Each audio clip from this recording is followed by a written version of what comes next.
and to even convince the public, this will accept to this. Okay, and because our government was afraid to release the complete release information to our public, and the information was not being able to be transparent to our public. That could be another problem. And a lot of people will say that, since we cannot really detect, what are the ingredients in a particular food, after we consume, the food, if there were some illegal or toxic materials in it, how long does the toxic materials stay inside the human body before, we sort of flush them out? How long does it take?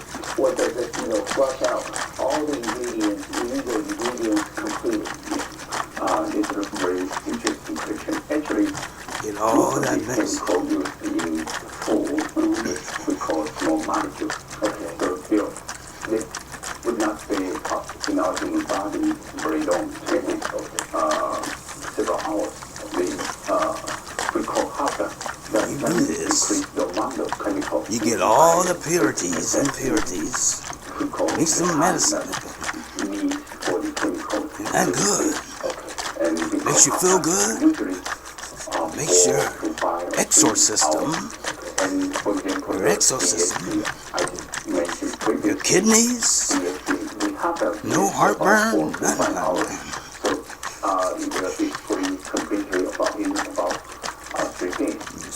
Work that in there.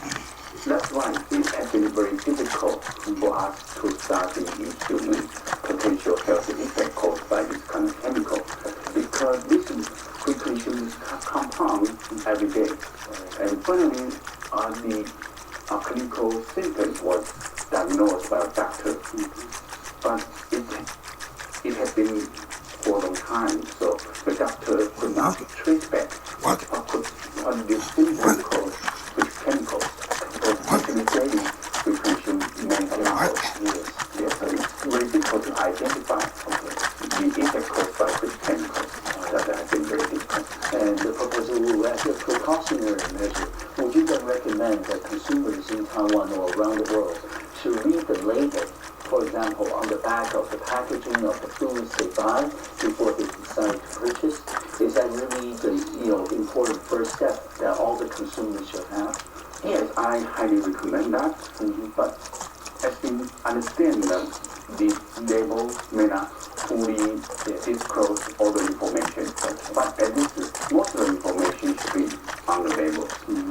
In our food regulation or our food safety and sanitation law, we require major components and also the additives, which should be on the label, and also the manufacturer and the day of manufacturing, even the production country should be all on this label.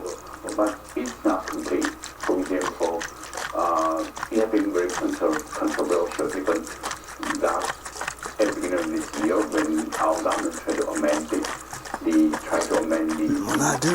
food safety and sanitation law. I put some ice in there. Put them in the refrigerator. How quickly they will be mixture of the additives, but only the function name of the mixture of additives would be labeled on the label. So the detail of the mixture of additives still unknown.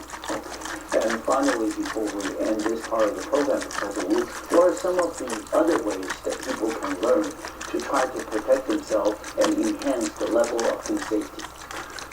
It has been very difficult, and our government could improve the trust from the public.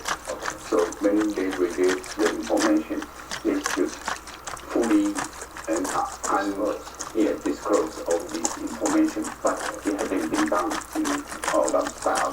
Okay. We need to take the first break on our program today, and we'll be right back.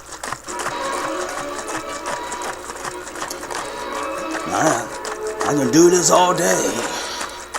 All day if I want. I ain't gotta do it all day. Just 20 minutes. 20 minutes at the most.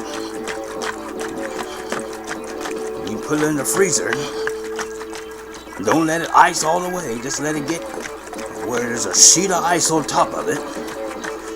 And then you put it in some ice box. And you let that stuff, separate.